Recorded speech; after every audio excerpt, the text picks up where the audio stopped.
Bismillahirrahmanirrahim. Assalamualaikum warahmatullahi wabarakatuh. Saya Mutiara Puspitasari. Dan saya Sekar Sukmawah Hinikaza. Saya Rahayu Indayatika. Baiklah, kami di sini akan menjelaskan materi kami yang berjudul Perkembangan fisik dan gerak pada bayi. Kita akan mengetahui pola pertumbuhan fisik. Yang pertama itu, pertumbuhan terjadi pertama kali dari atas atau dari kepala dan berproses secara berangsur-angsur dari atas ke bawah. Nah, yang kedua itu, pertumbuhan diawali dari pusat tubuh atau bagian tengah dan bergerak menuju kaki dan tangan. Nah, yang ketiga itu, kecenderungan perilaku menjadi lebih spesifik dan lebih bervariasi. Selanjutnya, berat dan tinggi badan. Pertumbuhan bayi pada 3 tahun pertama, yang pertama itu berat badan. Pada 5 bulan pertama, berat bayi 2 kali dari berat ketika lahir. Nah, yang kedua itu pada umur 1 tahun, berat bayi 3 kali dari berat ketika lahir. Nah, yang ketiga pada umur 2 tahun, beratnya bertambah menjadi 2,5 kg. Nah, yang keempat, pada umur 3 tahun, beratnya bertambah menjadi 8,75 kg. Selanjutnya, tinggi badan. Yang pertama itu, tahun pertama bertambah menjadi 2,5 cm. Nah, yang kedua, tahun kedua itu bertambah menjadi 22,5 cm. Tahun ketiga itu bertambah menjadi 7,5 cm. Nah, pada periode ini pertumbuhan bayi lebih cepat daripada periode lainnya. Kita lanjut ke kebutuhan nutrisi bayi. Memberikan ASI atau susu formula khusus bayi yang dilengkapi dengan zat besi. Nah, yang kedua itu mengenalkan makanan tambahan saat bayi berusia 6 bulan. Contohnya seperti sereal yang diperkaya dengan zat besi, buah yang dihaluskan atau mudah dicerna, sayur dan daging. Selanjutnya, menunggu bayi berusia 9-12 bulan untuk mengkonsumsi full cream. Nah, selanjutnya memberikan biskuit untuk melatih pertumbuhan gigi menjelang akhir tahun pertama. Selanjutnya, manfaat ASI. Mudah dicerna oleh bayi, mengandung nutrisi yang dibutuhkan bayi, mengandung antibodi ibu, melindungi bayi dari gangguan pencernaan atau diare. Terakhir, lebih kecil peluang menyebabkan alergi pada bayi yang dibandingkan dengan formula. Nah, beberapa penyakit yang bisa ditularkan melalui ASI yaitu HIV, alkohol, narkoba, dan polutan. Baiklah, saya Sekar Sukmawah Hinikaza akan melanjutkan persentase dari saudara kita Mutiara Puspitasari. Yang selanjutnya adalah kekurangan nutrisi pada bayi. Yang pertama yaitu marasmus, penyusutan jaringan tubuh pada tahun pertama bayi disebabkan kekurangan gizi terutama pada kalori. Dengan penampilannya yaitu kecil, kurus, dan terlihat lebih tua. Jadi dengan keriput-keriput yang seolah-olah dia lebih tua, padahal dia baru berumur 1 tahun.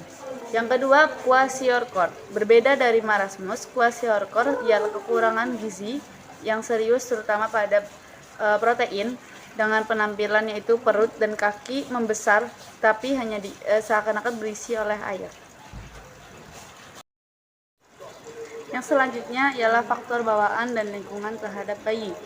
Faktor yang pertama ada faktor nature atau maturasi, adalah kematangan pada organ sistem gerak di mana setiap organ sudah siap menjalankan fungsinya. Yang kedua, myelinisasi dan diferensiasi dibutuhkan untuk bayi bisa melakukan aktivitas motorik tertentu. Dan faktor yang kedua yaitu pengalaman atau nurture. Hasil penelitian menunjukkan bahwa melatih gerakan berpengaruh tetapi tidak terlalu kuat dalam mempercepat keterampilan motorik bayi. Bayi yang sering digendong dan kurang stimulasi kemungkinan besar mengalami keterlambatan dalam berdiri ataupun berjalan. Berikutnya adalah gerak refleks, yaitu gerakan yang muncul sebagai reaksi otomatis terhadap stimulasi tertentu dari bayi.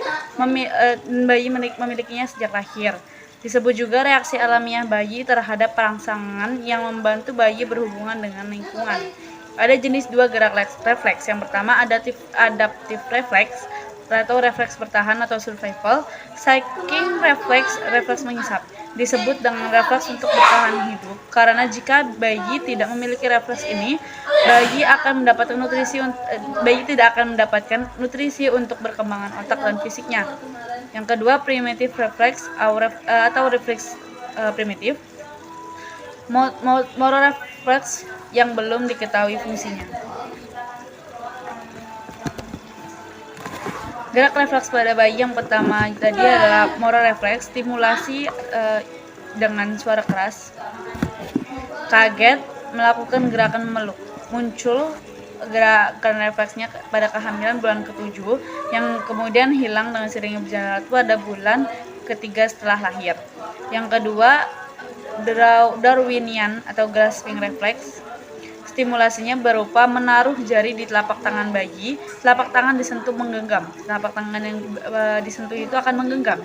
Muncul refleks ini saat kehamilan pada bulan ke-7 dan hilang dengan sendirinya pada bulan ke-4 setelah lahir.